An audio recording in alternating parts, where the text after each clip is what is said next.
జీనా hair henna powder వాడుతున్నాను నేనైతే.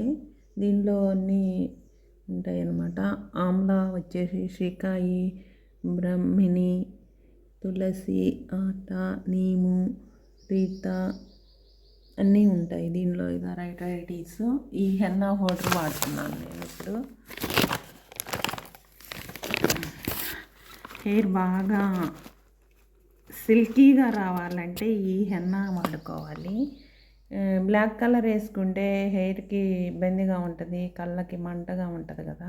అందుకోసమని నేను ఎప్పుడు ఇదే వాడతాను.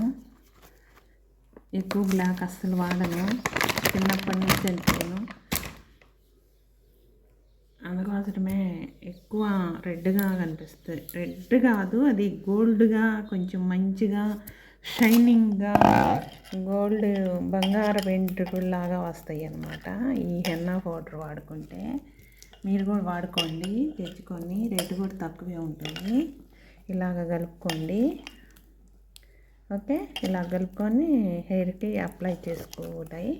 హెయిర్కి అప్లై చేసుకున్నాక ఒక 1.5 to 2 hours ఉంచుకోవాలి. ఉంచుకున్నాక మనం హెయిర్ తర్వాత